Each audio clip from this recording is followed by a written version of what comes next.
I mean, Davante buzz is everywhere. It is all-time high. I mean, insert the Office, Michael Scott, it's happening gif here. Is it up and out of there for Adams? I don't know. Long rumored, much speculated by yours truly and some of the smarties around the league. Is there something in this world with the Adams and the Raiders and the NFL that we're possibly underreacting to? And I believe we are, because I love a dream scenario. I'm watching every Love Actually sort of thing just to see how it ends. I'm dying, I'm jonesing for a beautiful Hollywood finish for one of our greats, one of the greatest to play.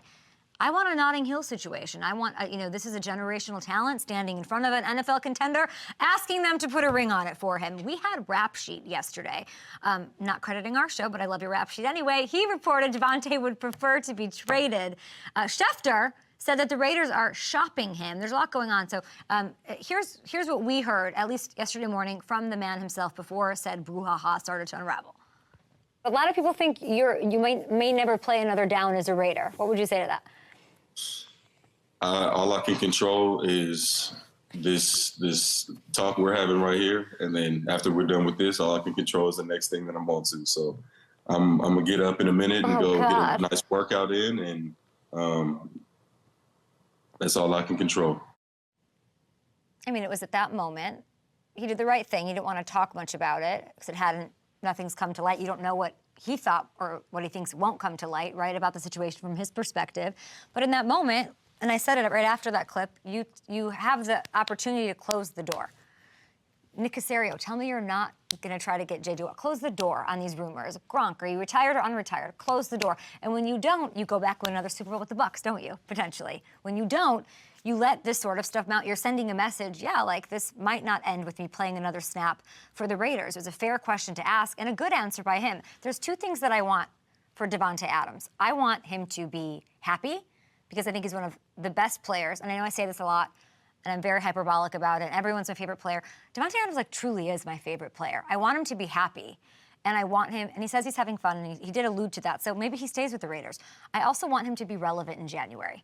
And I don't know that that's the Raiders. I think we can assume that that's not what's happening, and that's sort of why he wants to go potentially somewhere else, or why the Raiders want him to go somewhere else so they can get some value as they're in a big-time rebuild, whatever's going on.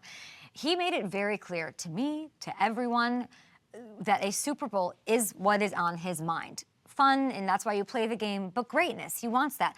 And this whole saga can end up putting him in a position to do that.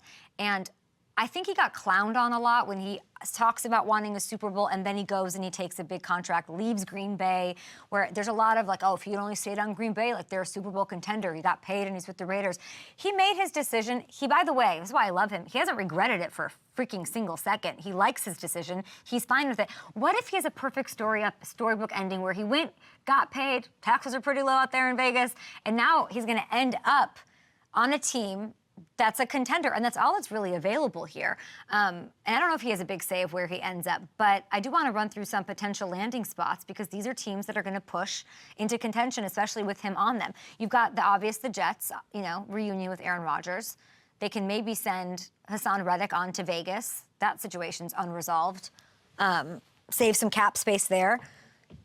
Does his addition here make this team a contender? I still say yes. I actually think it's the perfect thing. They lost. Not everybody's up to speed potentially. There's all the cadence talk. What have I said since last year? Get Aaron a guy who's at his level so you can win now. Push all the chips in. The window is windowing. I've said it a million times. Davante, absolutely. Him and Davante can change the complexion of the AFC East and the AFC potentially. I do believe that. Steelers and Commanders. Survey says. Yeah, okay. Natural dots being connected here. Nobody spoke more highly of Jaden than Davante Adams, who was on my show. Both of these teams make sense. They're both really aggressive in acquisitions and free agency. They were both in on BA, who ended up staying in the Bay. Are these two ready to contend right now? I mean, Commanders that would be amazing. I could see it. Why not? That would be amazing. How about the Saints? How about the Saints? We'll run it back with Derek Carr. Schefter reporting they're high on the wish list for Davante. Cap space, a hurdle there. But Mickey's a strategic guy. Mickey can move some decimal points around and hide some money under the mattress, do what you will to acquire that kind of talent. Are you telling me that there's a world where Davante Adams, said favorite player, goes to said favorite team in the Saints with Olave, Kamara, Shaheed? Shaheed, who he said hi to on our show. They talked about having a jersey put in Davante's jersey background. The Saints thing is part of the story. It's part of the fairy tale. He went to Vegas, not just for money, not just for, he went there because of Carr. He went there to say, I think this is a contender for me with Carr. And the chance to realize that is amazing. The dark horse that I haven't heard mentioned a ton, let's see it. Here we go, Cowboys. Okay, Cowboys. Essentially a one-year deal. Davante's on, so it doesn't jam them up for the future. They have the space to make it happen right now. Davante, CD together, that would be pretty lethal. They also, I believe, Hamilton, true? Spoke on our show. Hamilton. It's as if... Yes. It's as if we've put things in order here somehow. Him and CD talked, gave each other a lot of love on our program. Do you like that one more than I do? I do, because I think if you're the Cowboys right now, there's not a lot of juice. We talked about after the Thursday night game. There's just not a lot of juice with that team. It's hard to see them as currently constructed making a push in the NFC. They didn't add anything this offseason. Everybody's criticized Jerry for not going after Derrick Henry. He has a chance to kind of make up for that. That's here if he takes a big swing for Davante. That's fair. Go and make it happen. And does that push them in? Like how far does that push them in your opinion? I think it pushes them pretty far. I think we've seen them starting to get things worked out with the defense. The offense just, it's going to be hard to fix that run game. But if you have a passing game with Davante and CD, it's going to make them really tough to stop. I think if he goes to, we have a Cowboys, let's go back to that. If he goes to Green Bay, they win a Super Bowl. That would be... Have a great job. That would be it. Can we go back to that screen? There we go. Packers.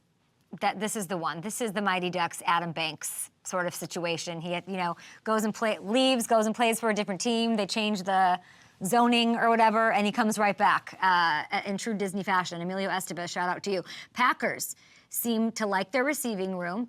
A couple injuries. He'd take it to another level. I don't think he left badly, unceremoniously. This would be the move that I think this is it for me. I would love the Packers. And in a less than likely category, we still have to mention the Chiefs and the Bills. So they're on the bottom here. Hard to imagine. I call BS on you with this, Hammy, because I actually think I think the world of like division rivalry, bad blood. I think we're not living in that world anymore. When you see an Aaron Jones go to the Vikings and Lambeau leap into Vikings fans' hands in Green Bay, that's hallowed stuff. We've seen too many interdivision things. I understand the uniqueness of the bad blood, but I actually think money. I think, what are they getting back? Are they getting back a second rounder and some change? The Raiders are going for that then. From a player perspective, I think you're right. From the team perspective, I think it absolutely still exists too, especially with these two teams, especially with Mark Davis. I think the Raiders are an organization that has a lot of pride. And I think handing them over and watching the Chiefs lift up another Lombardi it's going to take... you're trying to set your team on the right axis to have your own Disney story. And the pride or the dumbness of a rivalry in that equation doesn't make any sense to me. I think Mark Davis is smarter than that. There are a lot of other teams that are going to want Davante. It's going to take a lot more than a second-round pick. I'll say that. If the Chiefs are willing to give up a first and really sweeten the pot, then maybe... Otherwise, I don't see it happening. Money talks. And then we put the Bills on here. These are the possible... they can go rogue. By the way, Raiders should be on this list. We should have the Raiders on this list because he can definitely stay there. I don't think things are past a point. And I do think there's a world where he stays there and he's having fun and he's happy and he embraces his role because guess what? He talks about all the time being an adult. And he is an adult. He's the NFL adult. Yeah. And he'll be fine there. But Brandon Beane, talking about money, they don't have money. Everybody Eats, by the way, has been a very fun storyline. But, was Sunday night against Baltimore a bit of an eye-opener for them? It could have been because nobody was eating in that game. So, it's all fun when it's working, but it looked like Josh might have missed having a go-to guy in that game against one of the top defenses in the league.